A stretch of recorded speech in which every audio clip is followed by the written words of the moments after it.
rapidement faire un petit peu l'historique de la maison,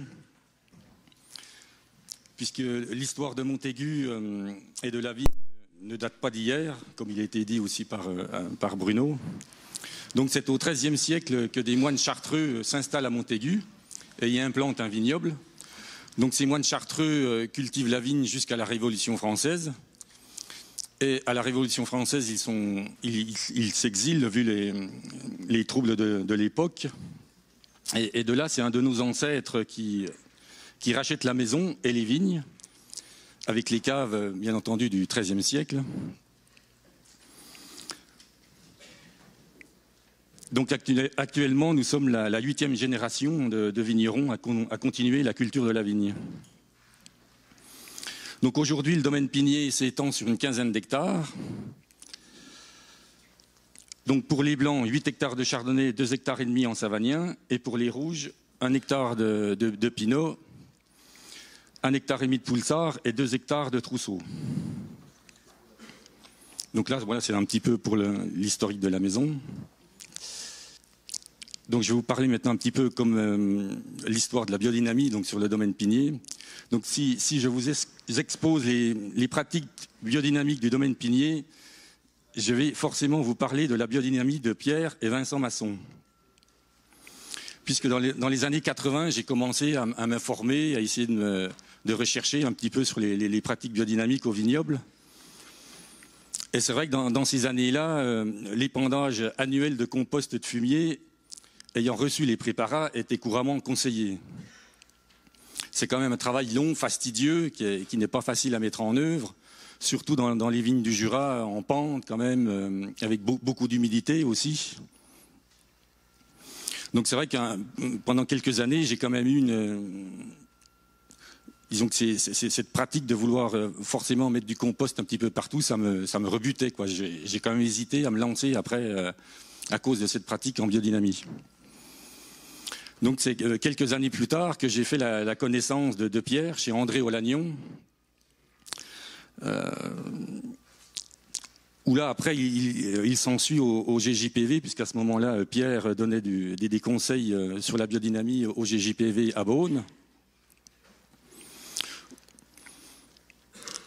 où là sa pratique innovante avec la 500P m'a permis de me dire, finalement, voilà, on arrive quand même à une pratique beaucoup plus simple, beaucoup plus facile à mettre en place sur le vignoble. Donc de là, je me suis après lancé rapidement dans la biodynamie.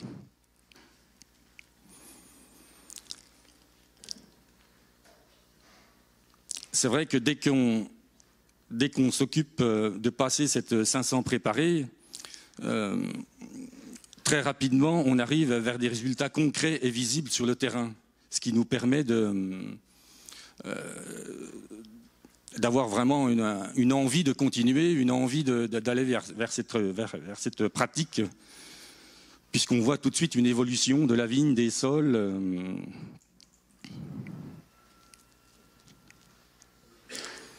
Voilà.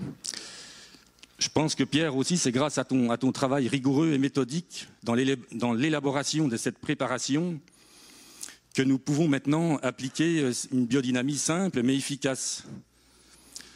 Ta recherche permanente d'une qualité la plus aboutie possible nous a permis une amélioration générale des préparats biodynamiques, y compris dans tous ces groupes régionaux qui élaborent aussi ces préparations. Parce que je me suis aperçu aussi quand même au fil des années que voilà, il y a quand même une évolution dans cette qualité des préparations. Et il y a une vingtaine d'années, en allant ici ou là, c'est vrai qu'on voyait facilement des 500 qui n'étaient pas forcément bien conservés, qui étaient sèches, d'où forcément une efficacité qui était moins importante. Merci. Oui, c'est vrai que j'ai un petit peu la voix un petit peu cassée. J'ai sans doute trop parlé hier. Faut dire que nos amis les Suisses sont assez bavards aussi, donc voilà, ça s'est un petit peu éternisé hier.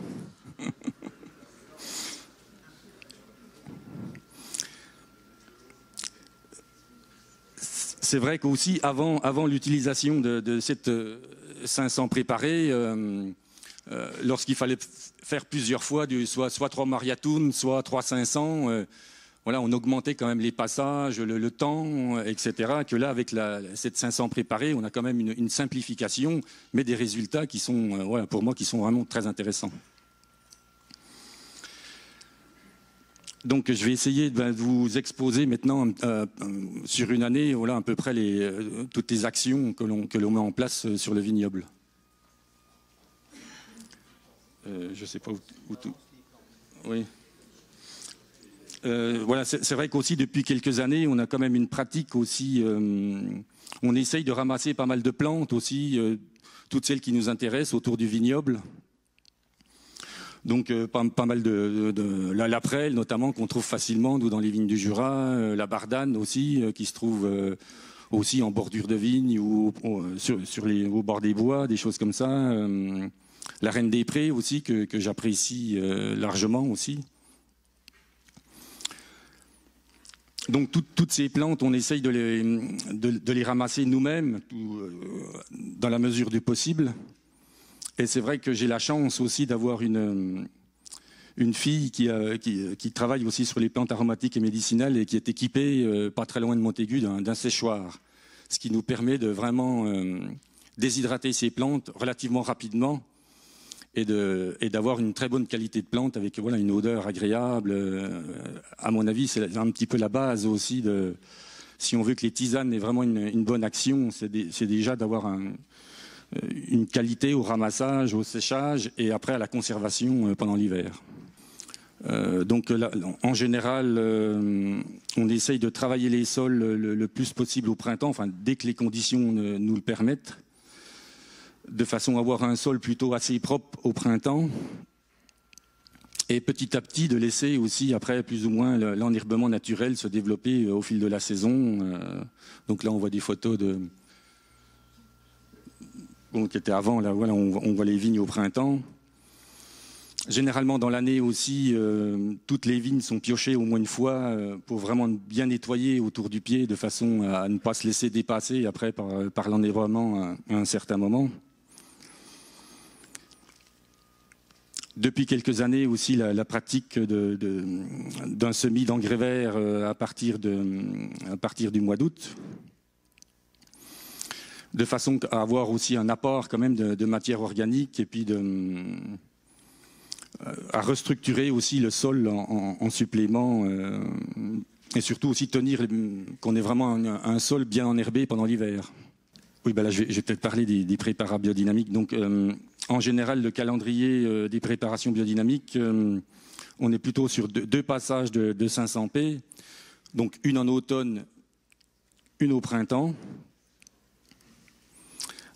Après, j'ai toujours fait quand même aussi sur le domaine, par contre, on peut peut-être voir des photos aussi où on voit vraiment l'effet de la silice aussi. Où là, j'ai toujours fait quand même pas mal de silice. Donc, je suis souvent entre 5 et 6 silices suivant les millésimes. Voilà, donc là on voit quand même une vigne qui a un port assez redressé comme ça, assez droit, des feuilles aussi qui regardent bien la lumière. Ce qui me permet aussi de rogner le plus tard possible, justement, puisqu'on parle justement de laisser au maximum la vigne s'exprimer. Donc généralement, le premier rognage, il intervient lorsque les raisins, on est à peu près aux tailles des grains de pois, à peu près, quoi. Donc j'essaye vraiment de pousser au maximum ce moment, cette intervention du rognage, quoi. Après, c'est vrai que j'aime bien aussi, bon, c'est pas possible tous les ans, mais d'essayer de commencer aussi par une silice le plus tôt possible. Et même certaines fois, avant d'avoir commencé à faire le premier traitement. Donc ça, ça tout dépend du millésime, mais souvent, la vigne, on le voit bien au printemps, elle pousse tout doucement. Et à un certain moment, pof, elle est vraiment partie, elle se lance, les bourgeons vraiment montent. Et à ce moment-là, j'essaye de faire la première silice. Et c'est vrai qu'on a quand même des feuilles qui sont jeunes, qui sont saines. Il n'y a jamais eu de soufre ni de cuivre. Et j'ai vraiment l'impression que la vigne, elle s'imprime de l'action de cette silice, quoi. Donc là, on voit le quad, puisque voilà, donc, les deux 500 préparés de printemps et d'automne, là, sont passés à pied dans les vignes. Par contre, la silice, au niveau du temps, et par rapport aussi au nombre de silices que j'ai envie de faire, donc là, par contre, tout est mécanisé, quoi. Donc, dynamisation mécanique et épandage mécanique, voilà, avec le quad. Ce qui fait qu'en général, à peu près en 4 heures, j'ai passé ma préparation sur l'ensemble du vignoble. Ou souvent aussi, je préfère faire une moitié un matin et le lendemain matin refaire l'autre moitié. Comme ça, je suis vraiment calé sur assez tôt dans la matinée, quoi. 15 hectares, quoi. Donc, sur un matin, je fais 7 hectares et demi et je fais l'autre moitié l'autre matin, quoi. Mais après, voilà, si c'est nécessaire, une pluie qui est annoncée ou voilà, un temps pluvieux ou des choses comme ça, je peux intervenir, je peux faire l'ensemble du vignoble sur une matinée, sans forcément trop déborder sur l'horaire à peu près à respecter par rapport à midi, quoi.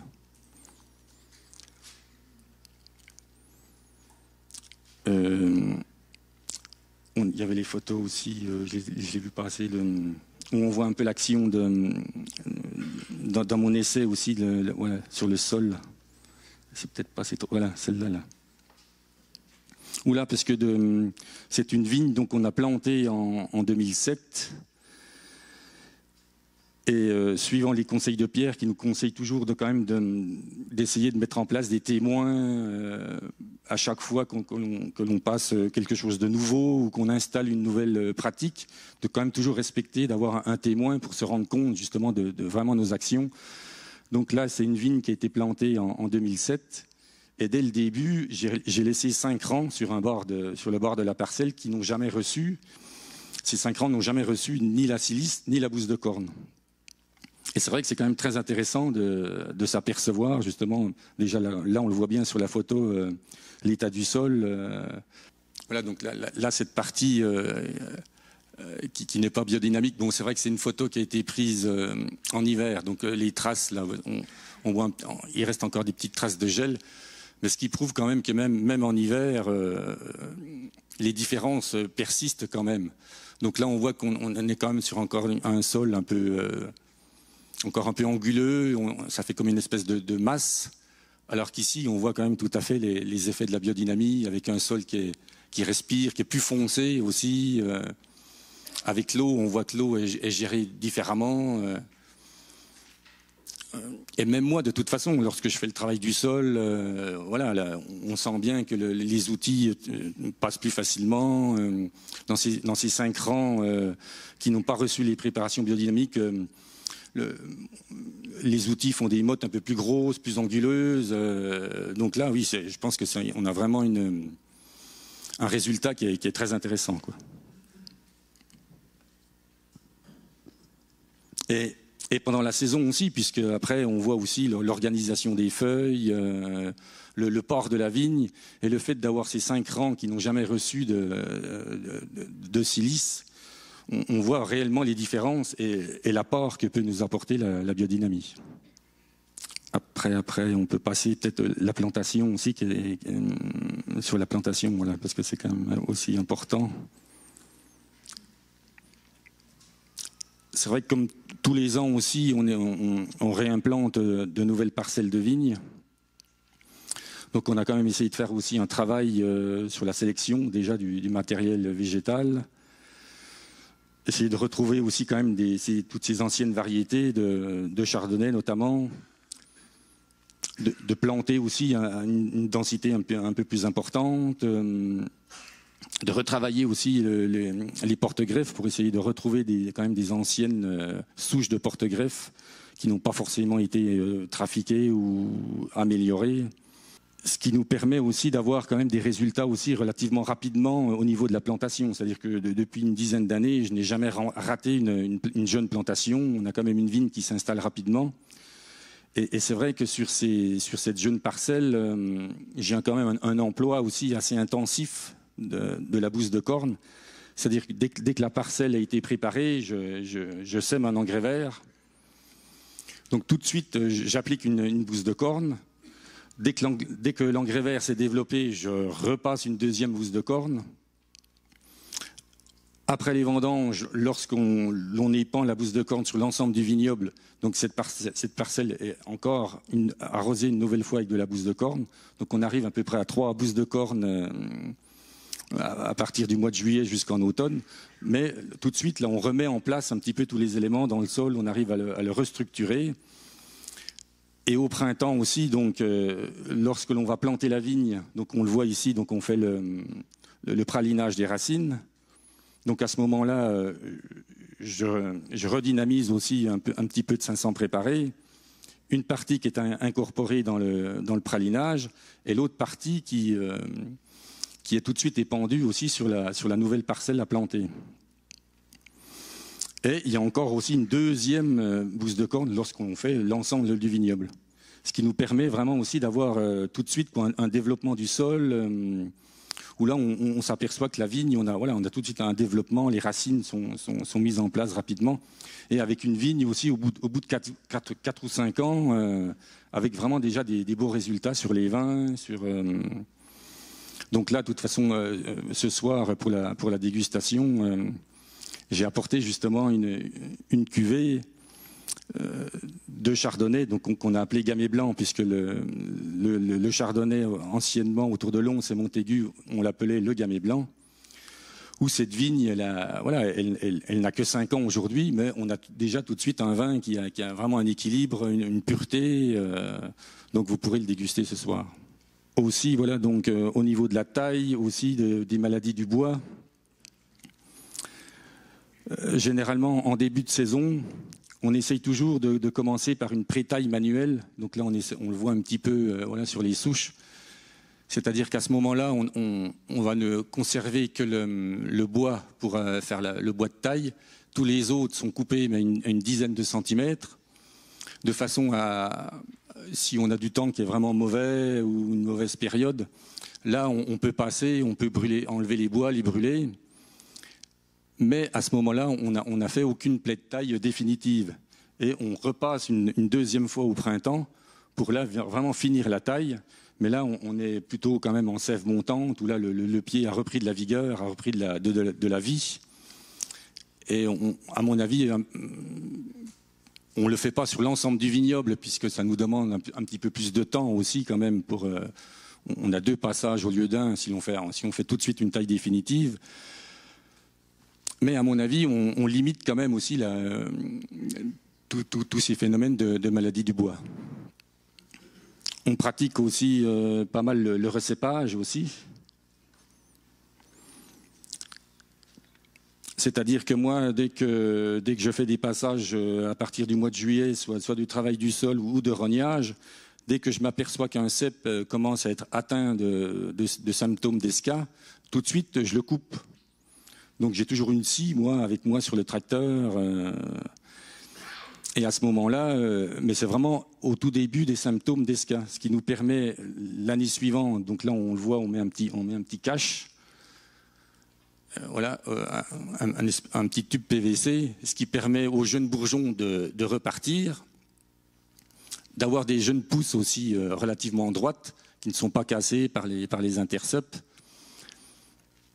et de sauver le pied. Donc là, on voit un pied qui a été recoupé par la suite, une fois que ce tronc-là a séché, et ça nous permet quand même de sauver bon nombre de pieds avant que les champignons aient complètement contaminé la souche. Ce qui fait que moi, aujourd'hui, sur l'ensemble des 15 hectares, comme cette année, j'ai dû faire autour des 300 trous pour vraiment changer des pieds qui sont vraiment morts. Donc en fait, c'est vraiment un pourcentage qui est très très faible, quoi. On a aussi plus ou moins une pratique aussi au moment de l'ébourgeonnage, où dès qu'on voit un cep un peu plus faible, qui commence déjà plus ou moins un peu à dégénérer, où là, avec le personnel, on leur explique comme il faut, où on laisse carrément un jeune bourgeon, un jeune rameau se développer en vue après de régénérer ce cep avant qu'il soit complètement malade et mort. Oui.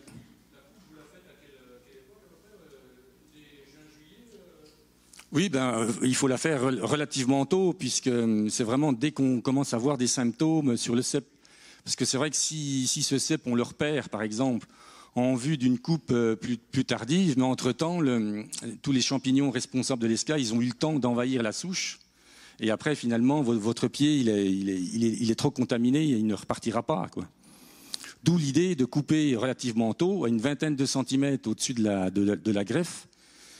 Et là, on a vraiment éliminé la partie qui est contaminée, où là, on a vraiment ces symptômes qui vont se développer et qui vont détruire complètement la souche. Mais c'est vrai qu'il faut intervenir relativement tôt, de toute façon, avant les vendanges, ça c'est sûr, oui. C'est vrai qu'autrement aussi sur le domaine, on utilise plutôt des petits tracteurs aussi, quand même plutôt légers, pour essayer d'éviter au maximum le tassement du sol. Et plus les années passent, je préfère finalement avoir plutôt 2 ou 3 petits tracteurs plutôt qu'un gros tracteur pour intervenir. Pour moi, on a beaucoup plus de souplesse, on a beaucoup plus de facilité à intervenir.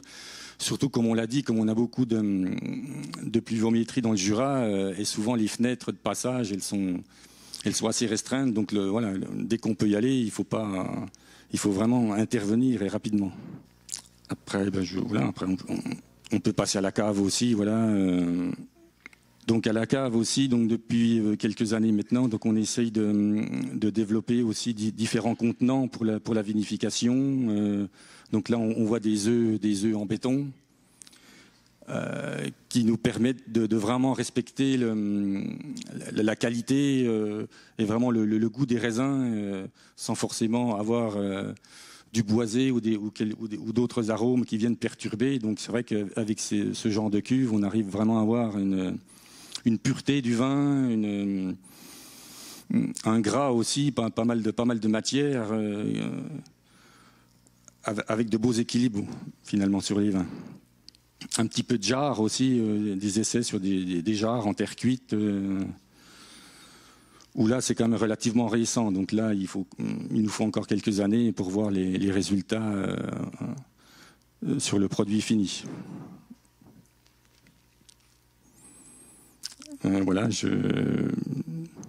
en gros, un petit peu, voilà, toutes ces pratiques. Je ne sais pas si vous avez des questions, s'il y a des points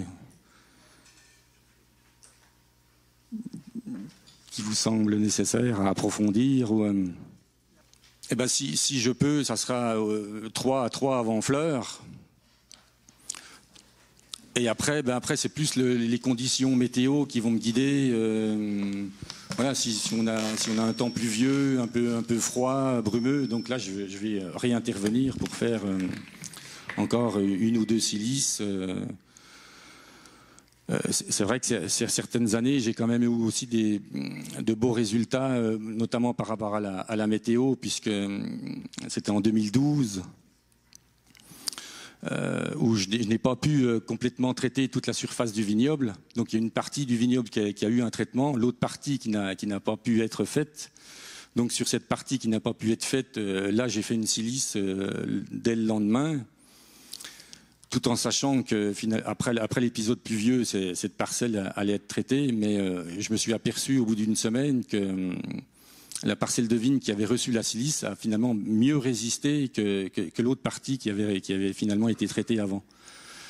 Comme si la vigne, voilà, de toute façon, on sait que la silice, elle rentre dans le végétal, tout de suite la vigne s'en imprègne, et on renforce quand même sa résistance aux maladies. Donc je dis pas qu'une silice, on peut remplacer un traitement, mais à certains moments, elle peut vraiment nous aider à passer un cap un peu plus difficile pendant 2 ou 3 jours.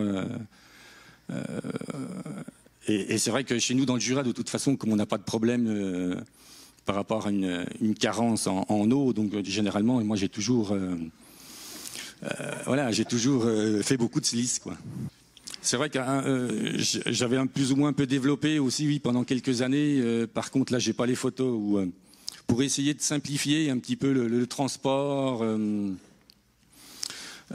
Et surtout aussi par rapport à la situation sur Montaigu où finalement, puisque juste à côté du domaine, il y a quand même une route, on a la route de Montaigu, et j'avais l'impression que lorsque le dynamiseur tournait dans la cour, j'étais pas forcément dans une ambiance très sereine,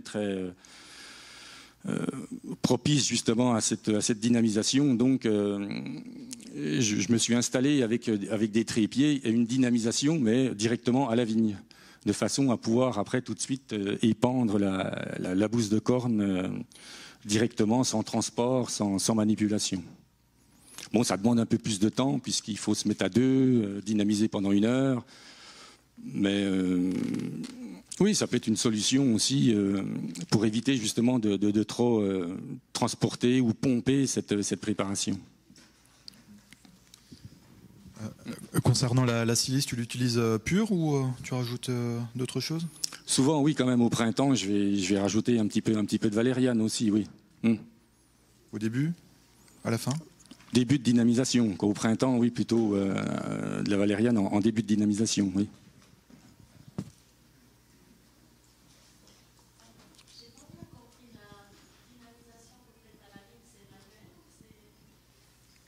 Bah, c'est un trépied avec une perche, voilà, qui a la main. Voilà, donc on entraîne le liquide avec les mains pour dynamiser. Oui.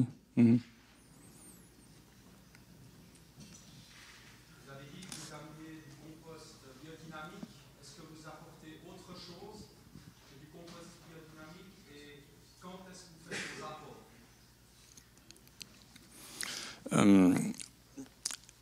Je ne réserve l'apport de compost que sur les parcelles qui le nécessitent.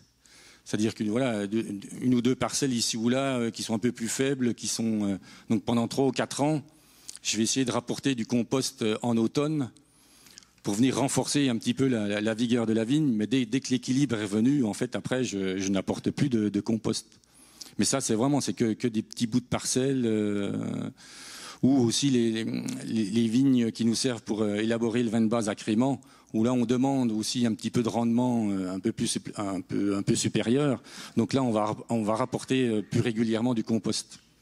Autrement c'est tout ce que j'apporte, quoi.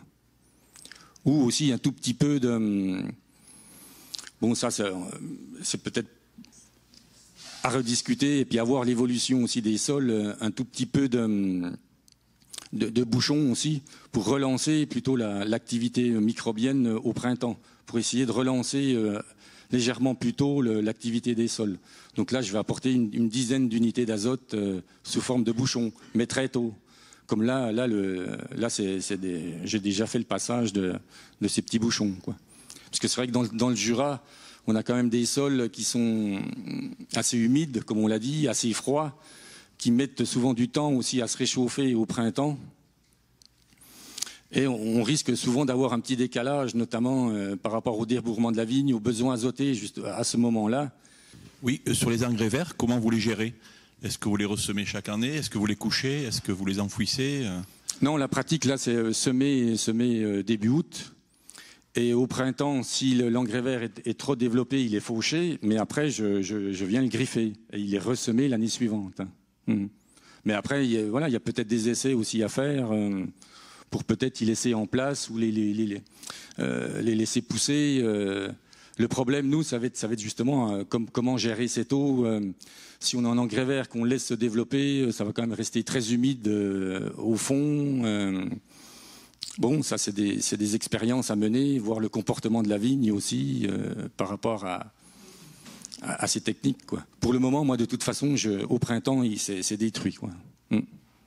Non, puisque je fais plutôt un travail complet au printemps, mais petit à petit, je laisse quand même l'enherbement naturel se développer. Et l'intérêt, là, c'est lorsque je sème cet engrais vert, c'est avec un type de semoir en semi-direct, ce qui permet d'implanter la graine sans forcément tout bouleverser ce sol. Puisqu'autrement, on a quand même des risques de reminéraliser de l'azote à ce moment-là. Donc, en fait, je sème, mais l'enherbement naturel qui s'est développé mai-juin, il est quasiment en place encore, et à protéger le sol, à faire une certaine concurrence aussi au niveau de la vigne. Mais après, finalement, cet engrais vert, si on a su le semer juste à la bonne profondeur, c'est après, il commence à pousser petit à petit. Mais jusqu'au vendange, c'est quand même l'enherbement naturel qui a le dessus. Et dès qu'on a passé la période de vendange, en fait, cet enherbement naturel, il a plutôt tendance à diminuer de vigueur, à baisser, à retourner plutôt au sol. Et là, c'est l'engrais vert, lui, qui reprend le dessus. Et c'est vrai que depuis 2 ou 3 ans, on a quand même des beaux automnes, octobre-novembre. Et là, on a vraiment un développement important de l'engrais vert. Mais à un moment où finalement, ça ne gêne pas la vigne, quoi. Petite question par rapport à la stimulation des micro-organismes, justement. Comment pour la stimulation des micro-organismes, est-ce que tu as essayé, du coup, parce qu'il y a, je ne sais plus qui est-ce qui avait essayé ça, mais justement une pulvérisation de purin d'ortie au sol, comme il y a plein de sucre, d'acides aminés, de protéines, tout ça, plutôt que des bouchons, du coup, ou tu n'as jamais essayé? Non, ça c'est une technique que je n'ai jamais essayé, oui. Ok. Je ne sais pas si quelqu'un a déjà essayé. Mais... Là, l'idée, de toute façon, lorsqu'on apporte des bouchons comme ça pour apporter un petit peu d'azote au printemps, c'est pas forcément pour nourrir la vigne, hein, c'est plutôt pour relancer l'activité microbienne. Donc, c'est plutôt dû au type de sol, à notre climat aussi. Et on sait qu'au printemps, il y a très peu de micro-organismes qui sont encore vivants. Donc, si on les laisse se débrouiller tout seuls, ils vont plutôt se manger entre eux pour arriver à retrouver de l'énergie pour repartir. Donc d'où l'idée, c'est d'apporter un petit peu, en fait on leur apporte un petit peu à manger pour que simplement ils se redéveloppent et que l'activité reparte plus rapidement. Voilà. Je sais pas, ici encore une autre question. Oui, pardon, excusez-moi. J'ai fait des essais avec du purin d'ortie, mais c'est une bombe, attention, hein, c'est une bombe à retardement. J'ai fait des essais sur vigne normale, entre guillemets, et là j'ai compris ma douleur. Par contre, les zones closées, là, ça aide beaucoup à métamorphoser. Même juste avant la floraison, j'ai eu une vigne qui était jaune comme du citron. J'ai fait 3 fois de 500p, non, 3 doses de 500p, plus purin d'ortie. Ça a débloqué le métabolisme de la vigne. Elle a fleuri et elle a porté du fruit. Mais je pense qu'il faut l'utiliser, le purin d'ortie, vraiment dans les zones défectueuse et avec parcimonie, quoi. Jean-Pierre Fleury, Champagne méridionale, c'est-à-dire le département de l'Aube. Là où il y a beaucoup de soleil, beaucoup de pierres et beaucoup d'argile. J'ai commencé la biodynamie en 89 et en 89 on avait encore des plantations qui avaient été conseillées par la chambre d'agriculture, c'est-à-dire quand il fallait les prélèvements de terre c'était à 20 cm. Et quand on fait la biodynamie, les racines plongent assez rapidement. Et dans nos sols avec calcaire actif, il y avait des zones, surtout avec du pinot blanc vrai, je ne sais pas s'il y a sans doute des gens qui ont du pinot blanc vrai ici, sur SO4, porte-greffe, eh bien, c'était, je vois même pas de jaune ici, correspondant au jaune que c'était, c'était vraiment très jaune, quoi, comme du citron. Et à l'époque, Pierre Masson, Marc Guillemot et Alice Polonitsky viennent faire une conférence à Trépaille, je crois, près de Reims. Et il passe chez nous et il me dit, écoute, vous n'avez rien à perdre, hein, ça allait complètement se dessécher. Il me dit, vous faites 3 fois la dose de 500p et éventuellement en même temps coutre avec purin d'ortie. Et un collègue qui avait essayé de commencer la biodynamie m'a un peu la fleur au fusil et puis son père n'était pas très partant, donc il a abandonné. Mais il passait tous les jours au-dessus de notre chevet de vigne et il me dit, 8 jours après, il dit, qu'est-ce que tu as fait à ta vigne? Alors je lui dis, voilà. Et il n'en revenait pas, quoi. Voilà. Mais je veux dire qu'il faut... chaque cas est particulier, il ne faut pas prendre une recette pour une recette systématique. Il faut beaucoup observer son sol, la couleur de son feuillage, la vigueur de la vigne, etc. Bon, je pense qu'on n'a plus de questions. Voilà, j'ai essayé d'expliquer nos pratiques. Très bien. Merci beaucoup.